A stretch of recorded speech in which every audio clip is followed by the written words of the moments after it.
જો તમારે રણછોડભાઈની વિરુદ્ધ જે અમદાવાદ ખાતે ફરિયાદ કરી છે તે મેટરમાંથી નીકળવું હોય તો મને 7 કરોડ રૂપિયા આપો તો જ હું મારી ફરિયાદ પરત લઈશ. અને જો તમે મને 7 કરોડ રૂપિયા નહીં આપો તો જોઈ લેજો હું શું કરું છું, તેમ કહી સરકારી કોન્ટ્રાક્ટર અને તેના ભાગીદારને બ્લેકમેલિંગ કરી કરોડોની રકમ માંગતા મામલો કાપોદ્રા પોલીસ મથકમાં પહોંચ્યો છે.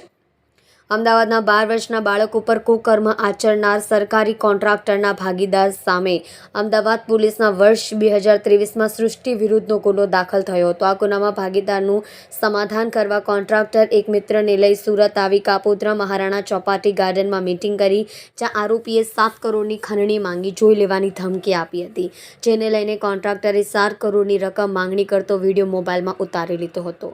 આ વિડીયોને આધારે કોન્ટ્રાક્ટરે કાપોદ્રા પોલીસમાં ફરિયાદ આપી છે, જેને આધારે પોલીસે નાના વરાછામાં રહેતા અને આરોપીના જૂના ભાગીદાર સામે ખંડણી અને ધમકીનો ગુનો નોંધ્યો છે.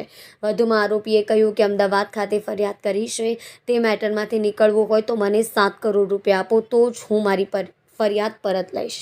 મને 7 કરોડ નહીં આપો તો જોઈ લેજો શું કરું છું.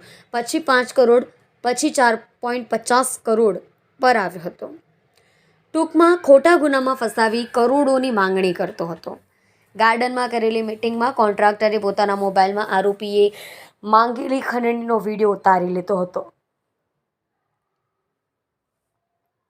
અમદાવાદમાં રહેતા અને સરકારી કામોમાં ભાગીદારોના કોન્ટ્રાક્ટ રાખતા શખ્સે 13મી સપ્ટેમ્બર 2023એ ભાગીદાર રણછોડભાઈની સામે અમદાવાદ કૃષ્ણનગર પોલીસમાં નોંધાયેલા ગુના બાબતે સમાધાન કરવા સુરત બોલાવી ખંડણી માંગી હતી. પોલીસે જણાવ્યું હતું કે અમદાવાદ પોલીસમાં જેની સામે અગાઉ વર્ષ 2023માં ગુનો નોંધાયો તે વ્યક્તિ સાથે આરોપી સરકારી કામની ભાગીદારીમાં કોન્ટ્રાક્ટ રાખતા હતા. કોન્ટ્રાક્ટર સાથે હાલના આરોપીની સરકારી કોન્ટ્રાક્ટમાં ભાગીદારી હતી.